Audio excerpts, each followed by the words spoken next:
This is Naraka.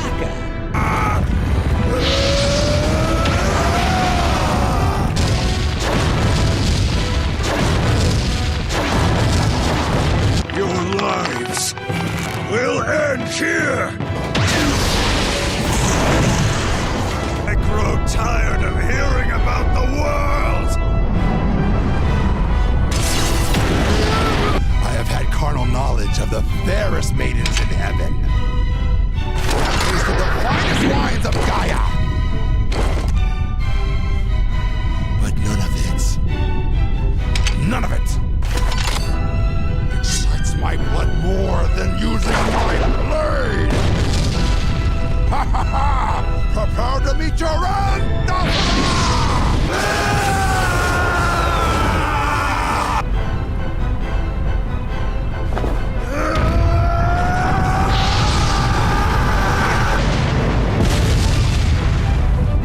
There is no need. The gods that only take. The gods of death!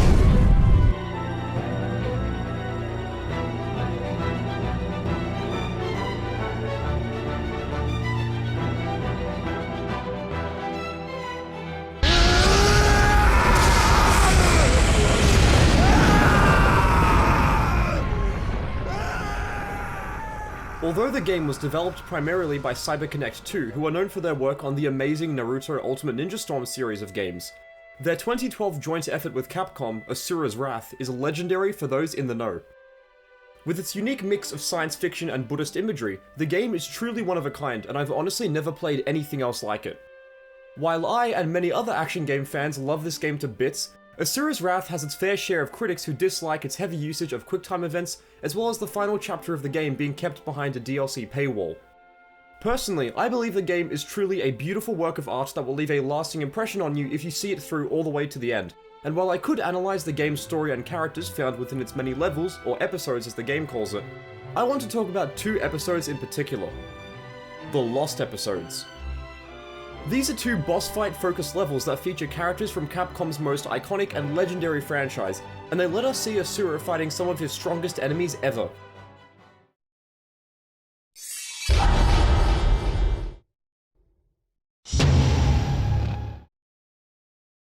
Released as post-game DLC, Lost Episode 1 sees Asura walking through his home world of Gaia until he stumbles across a familiar face who mysteriously arrived.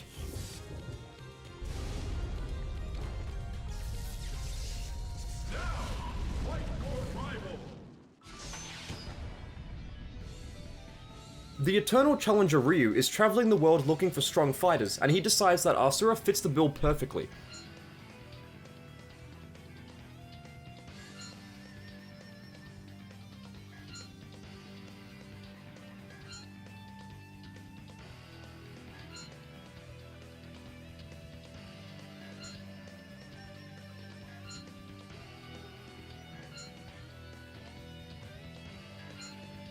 After the two briefly introduce themselves, the fight begins.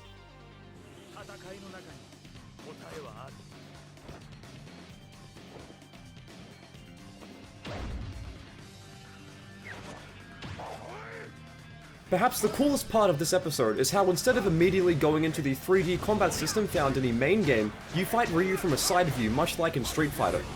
You still have the Asura's Wrath control scheme, so that means you have one-button combos and projectiles, but I think this is a brilliant twist on Street Fighter's formula.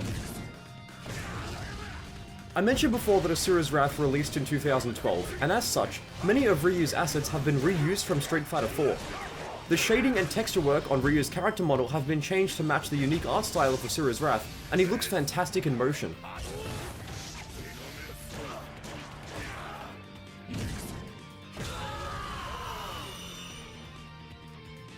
After a fierce round, Ryu goes down, but he doesn't give up. Unfazed by Asura's fighting spirit, Ryu decides to challenge Asura once again. Asura, being angry as always, then decides to activate his Vajra form to send Ryu flying out of orbit, literally.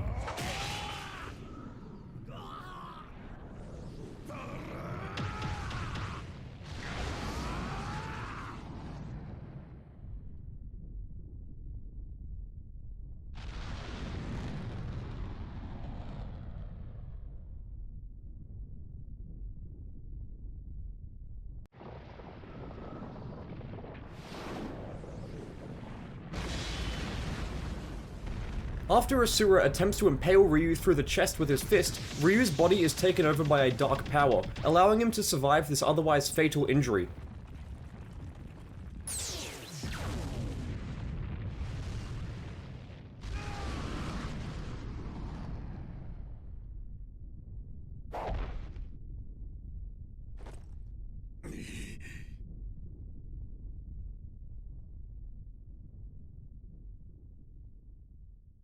Standing before our protagonist is hatred incarnate, Evil Ryu, and he looks pissed.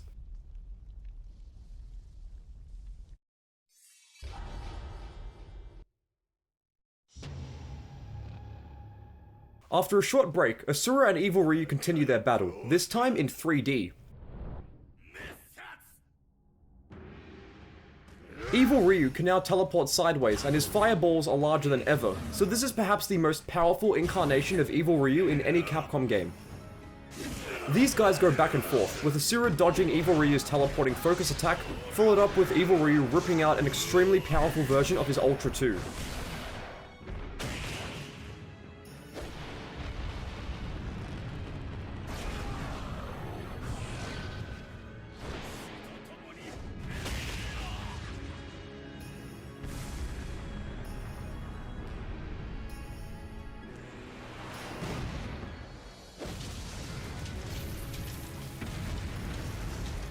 Believe it or not, but this isn't even his most powerful strike.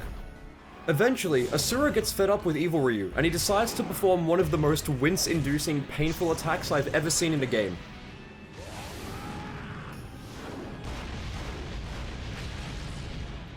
Ouch, that looks absolutely horrible to be hit by.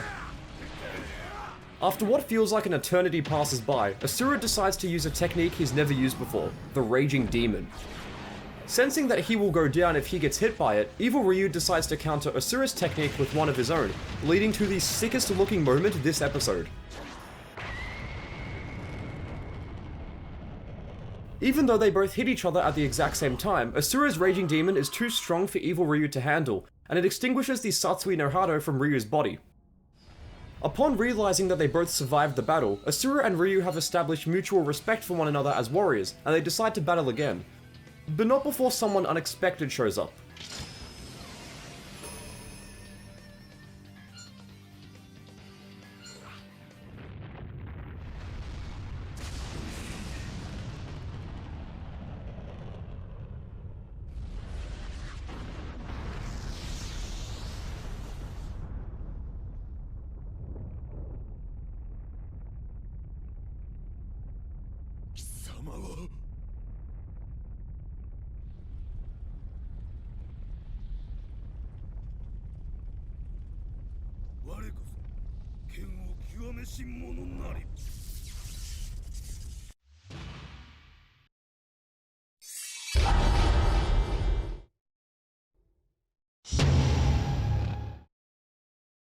Ryu and Akuma have battled many times before, but with Asura on his side, Ryu should have no problem winning this fight, right?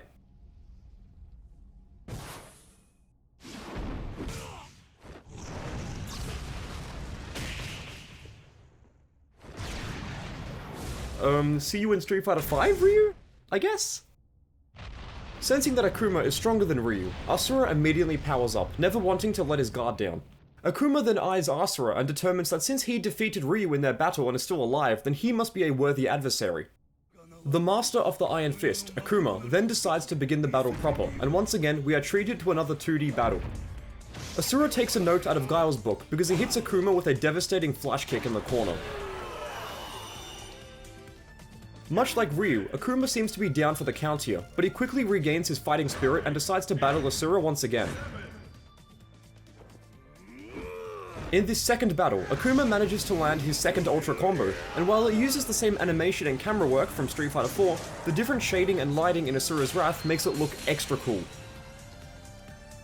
After minutes and minutes of fighting, Asura grows bored and decides to end things this time, permanently.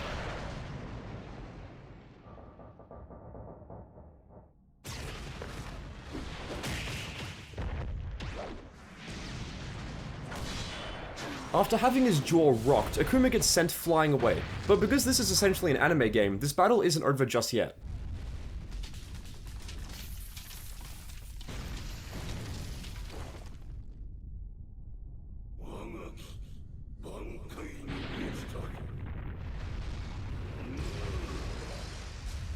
The Destroyer of Heaven, Oni, appears, meaning Akuma sees Asura as a legitimate threat who could actually beat him if he isn't careful.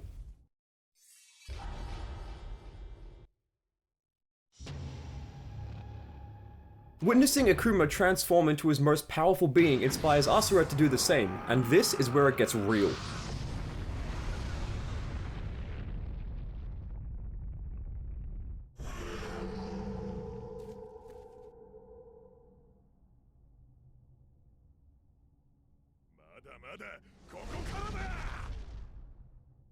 Transitioning back into 3D battles reveals that Oni's fireballs are much larger than Evil Ryu's, and he can move at lightning speed too. Asura does a fantastic job of defending against Oni's onslaught of attacks, and when Oni throws out his Ultra One, Asura has the balls to try and send it flying back where it came from.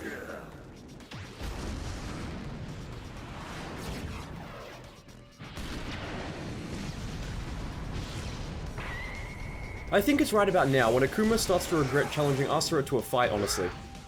Because Asura is a total Chad, he easily keeps defending against Oni's attacks, and he even manages to reverse yet another Raging Demon, but this still doesn't take out Oni.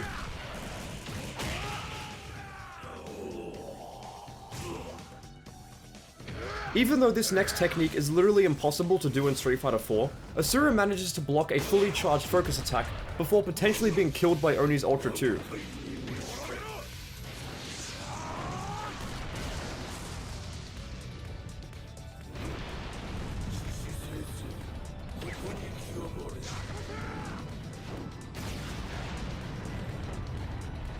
Asura, having completely figured out Oni's attack patterns, decides to end things once and for all with his most powerful attack, but Oni doesn't give up that easily.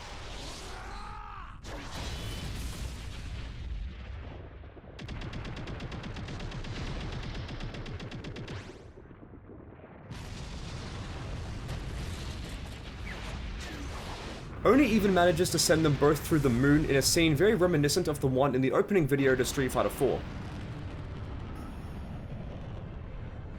Eventually, both Oni and Asura somehow gain the power of flight, and they take their battle to the skies.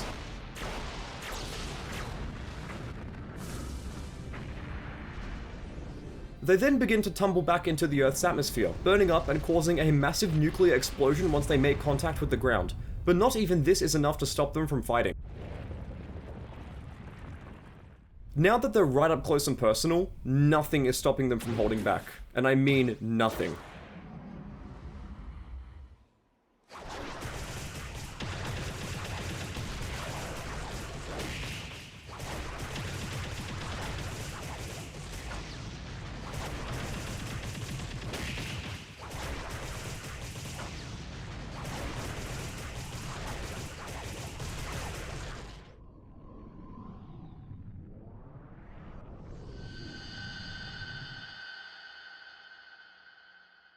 500 years later, Asura and Oni, having reverted back into Akuma, have hardened into stone as a result of staying in the same positions for so long.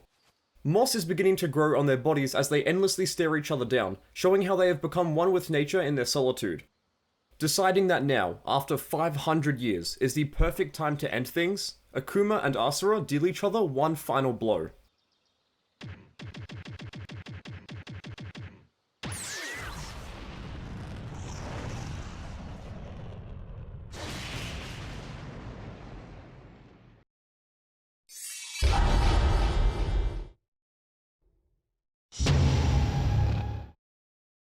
Despite the episode ending with the usual to be continued message, there unfortunately never was a Lost Episode 3, so we'll never know who truly won the battle in the end.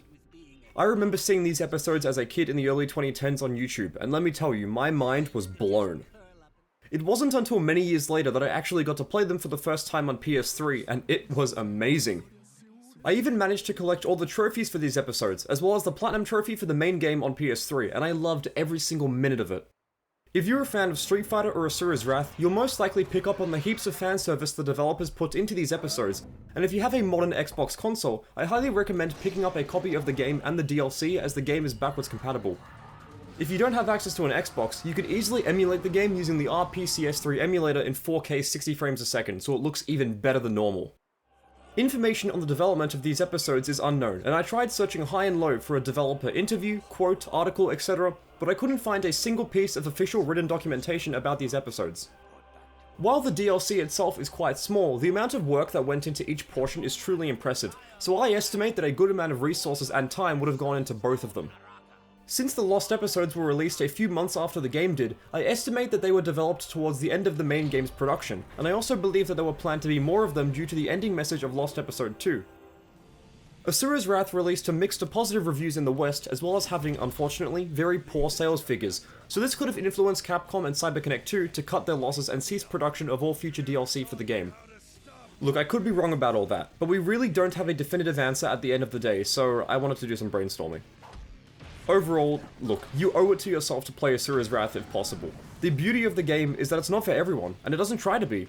It focuses specifically on trying to please its target audience of anime and television fans who like big dudes punching each other, so if this looks good to you, then yeah, you might like the game. Thank you very much for watching, I hope you enjoyed it, and I'll see you in the next one. Now then.